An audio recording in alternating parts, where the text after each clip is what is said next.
मेरा जन्म एक बहुत ही गरीब परिवार में हुआ था। हमारे घर का स्थान गांव के उस कोने में था जहां की कच्ची सड़कों पर चलते हुए पैर धूल में सन जाते थे।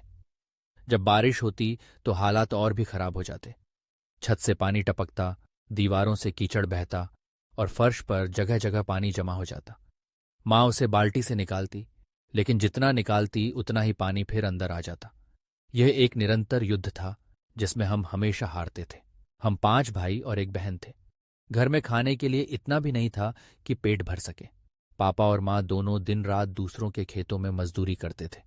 सुबह तड़के निकलते और देर रात लौटते। हमारे लिए यह सामान्य था कि हम कभी कभी पापा और माँ के बिना ही दिन बिताते थे। माँ बीमार थी, लेकिन फिर भी खेतों में काम करती थी। उसे पता था कि अगर वह न जाती तो घर में चूल्हा नहीं जलता। हमें इस बात का एहसास था, लेकिन एक बच्चे के रूप में हम बस उनके प्यार और देखभाल की तलाश में रहते थे। बरसात के दिनों में जब पापा और माँ हमें दादी के पास छोड़कर खेतों में काम करने जाते थे, तो हमें एक अजीब सी चिंता होती थी। दादी हमें कहती कि हमें नदी की ओर नहीं जाना चाहिए, क्योंकि बरसात में नदी का पानी बहुत बढ़ जाता था और उसका बहाव तेज हो जाता था। एक बार गांव के ही एक लड़के की नदी में बहकर मौत हो गई थी। तभी से माँ पापा और भी डरने लगे थे। दादी हमें कहानियां सुनाती और हम उनकी गोद में बैठकर सुनते रहते। लेकिन मन में एक डर हमेशा बना रहता कि कहीं हम भी उस लड़के की तरह ना हो जाएं। जब माँ पापा खेत से लौटते तो सबसे पहले हम भाइयों को गले लगाते। उनके चेहरे पर थकान साफ झलकती थी, लेकिन हमें देखकर उनकी आंखों में चमक आ जाती थी। ये एक अद्भुत एहसास था। हमारी छोटी सी दुनिया में उनका प्यार और समर्पण हमें हर कठिनाई का सामना करने की ताकत देता था।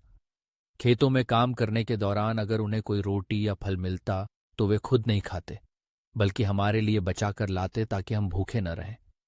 कई बार वे खुद भूखे रह जाते थे, लेकिन हमारी थाली में रोटी जरूर होती थी। ये उनके प्यार का एक अनमोल उदाहरण था। हमारे पास खेल के लिए बहुत कम साधन थे, लेकिन हम अपनी कल्पना से खेलते थे। कभी कभी हम गांव के बच्चों के साथ मिलकर खेलते और अपनी छोटी सी दुनिया को खुशियों से भर देते। हम पेड़ की छांव में बैठकर बातें करते और जब बारिश होती तो हम पानी में नाचते। उस समय हमें अपने गरीब होने का एहसास नहीं होता था। हमें बस अपने परिवार का साथ चाहिए था और वह हमें हमेशा मिलता था। जैसे जैसे बड़े होते गए, जीवन की कठिनाइयां भी बढ़ती गईं। स्कूल जाने का सपना हमारे मन में था, लेकिन किताबें खरीदने के पैसे नहीं थे। फिर भी माँ पापा ने हमें पढ़ाई के लिए प्रेरित किया। उन्होंने हमें बताया कि शिक्षा ही एक ऐसा साधन है जो हमें इस कठिनाई से बाहर निकाल सकता है। माँ अक्सर कहती थीं, बेटा, पढ़ाई करो ताकि तुम एक दिन अपने पैरों पर खड़े हो सको। उनकी उम्मीदों ने हमें और भी मेहनत करने के लिए प्रेरित किया। हमने अपनी पढ़ाई जारी रखी और जब भी हमें किसी विषय में कठिनाई होती तो माँ हमारे साथ बैठकर हमें समझाती। उनके पास ज्ञान का एक अनमोल खजाना था जो उन्होंने अपने अनुभवों से सीखा था। वह कभी भी हार नहीं मानती थीं और यही बात हमें भी सिखाई। जब हम परीक्षा में अच्छे अंक लाते तो उनकी खुशी का ठिकाना नहीं होता था। वह हमें गले लगाती और कहती, तुमने मेहनत की है और मेहनत का फल मीठा होता है। समय बीतता गया और हम बड़े होते गए।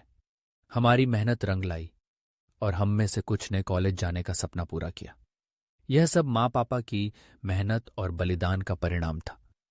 जब मैं कॉलेज में दाखिला लेने गया तो मुझे अपने माता पिता की याद आई। उनका संघर्ष, उनकी मेहनत और उनका प्यार मेरे साथ था। मैंने ठान लिया कि मैं उनकी उम्मीदों पर खरा उतरूंगा। कॉलेज के दिनों में मैंने कई नई चीजें सीखी। मैंने अपने दोस्तों के साथ मिलकर कई सामाजिक कार्य किए, जिससे मुझे यह समझ में आया कि समाज में बदलाव लाने के लिए हमें एकजुट होकर काम करना होगा। मैंने महसूस किया कि शिक्षा केवल व्यक्तिगत उन्नति के लिए नहीं, बल्कि समाज के उत्थान के लिए भी आवश्यक है। मैंने अपने गांव के बच्चों को पढ़ाने का निर्णय लिया ताकि वे भी अपने सपनों को पूरा कर सकें। जब मैं गांव वापस गया तो मैंने बच्चों के साथ बैठकर पढ़ाई शुरू की। मैंने उन्हें बताया कि हम सब एक ही नाव में हैं और अगर हम मेहनत करेंगे तो किसी भी कठिनाई को पार कर सकते हैं। मैंने अपने अनुभव साझा किए और बच्चों के चेहरे पर उम्मीद की चमक देखी।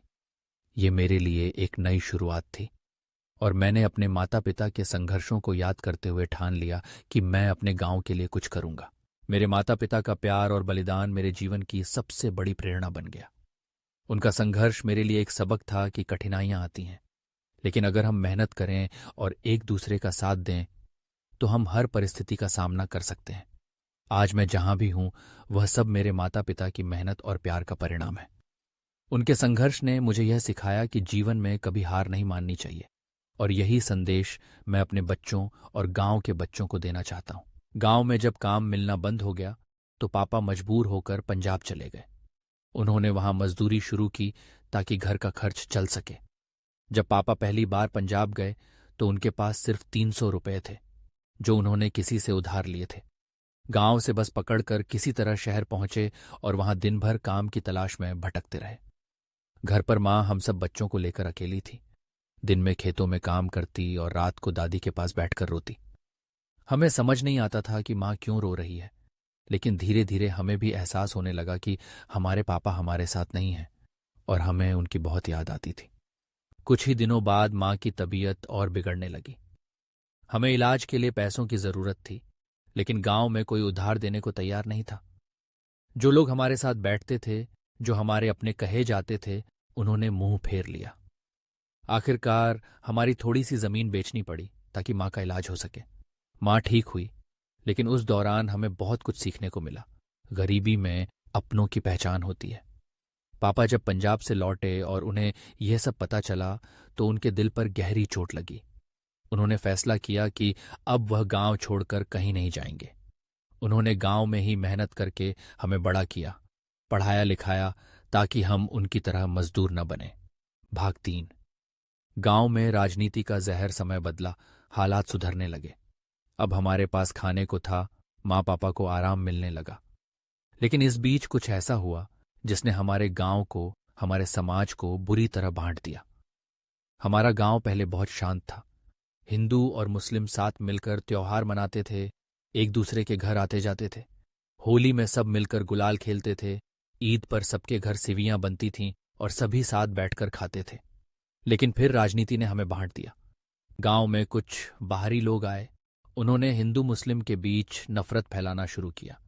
पहले हल्की बातें होती थीं, तुम्हारे लोग ऐसे हैं, हमारे लोग वैसे हैं। फिर ये बातें झगड़ों में बदल गईं। अब गांव में हिंदू मुस्लिम अलग अलग बैठने लगे। पहले जहां हम सब एक साथ खेलते थे, अब हमें धर्म के आधार पर बांटा जाने लगा। कई बार मंदिर और मस्जिद को लेकर झगड़े होने लगे। फिर चुनाव का समय आया। नेता गांव में आए और हिंदू मुस्लिम को लेकर भाषण देने लगे। लोग आपस में बहस करने लगे, झगड़े बढ़ने लगे। धीरे धीरे यह नफरत इतनी बढ़ गई कि एक दिन गांव में दंगा हो गया। एक घर जल गया। वह घर किसी हिंदू का था या मुस्लिम का, इससे फर्क नहीं पड़ता, क्योंकि वह घर गरीब का था। गरीब का कोई धर्म नहीं होता, उसकी बस एक ही पहचान होती है, गरीबी। भाग 4। सच्चाई को पहचानो, आज भी वक्त है। हम सबको सोचने की जरूरत है। क्या हम अपने बच्चों के भविष्य के बारे में सोच रहे हैं, या फिर उन नेताओं की बातों में आकर एक दूसरे से लड़ रहे हैं जो सिर्फ अपनी कुर्सी बचाने के लिए हमें इस्तेमाल कर रहे हैं? नेताओं के बच्चे बड़े स्कूलों में पढ़ते हैं, अच्छी नौकरियां पाते हैं, लेकिन हमें सिर्फ दंगों में झोंक दिया जाता है। हमें बताया जाता है कि हिंदू मुस्लिम अलग हैं, लेकिन जब गरीबी आती है, जब भूख लगती है, जब कोई अपमान करता है, तब यह कोई नहीं पूछता कि तुम हिंदू हो या मुस्लिम। जब एक माँ अपने भूखे बच्चे को देखती है तो उसे यह चिंता नहीं होती कि वह मंदिर जाएगा या मस्जिद। उसे बस ये चिंता होती है कि वह अपने बच्चे को खाना कैसे खिलाएगी। इसलिए अब समय आ गया है कि हम सब समझें, धर्म लड़ाई का कारण नहीं हो सकता। धर्म सिर्फ आत्मा की शांति और समाज में प्रेम फैलाने का माध्यम हो सकता है। हमें शिक्षा पर ध्यान देना होगा, अपने बच्चों को आगे बढ़ाना होगा, ताकि वे भीख मांगने या मजदूरी करने के लिए मजबूर न हों। अब भी अगर हम नहीं जागे तो हमारी आने वाली पीढ़ियां भी इसी नफरत में जलती रहेंगी। हमें अपने हक के लिए लड़ना चाहिए, अच्छी शिक्षा के लिए, अच्छे अस्पतालों के लिए, रोजगार के लिए, न कि हिंदू मुस्लिम लड़ाई के लिए लिए। एकता में शक्ति होती है, नफरत में सिर्फ बर्बादी। अब फैसला हमें करना है, हम नेता के लिए लड़ेंगे या अपने बच्चों के भविष्य के लिए।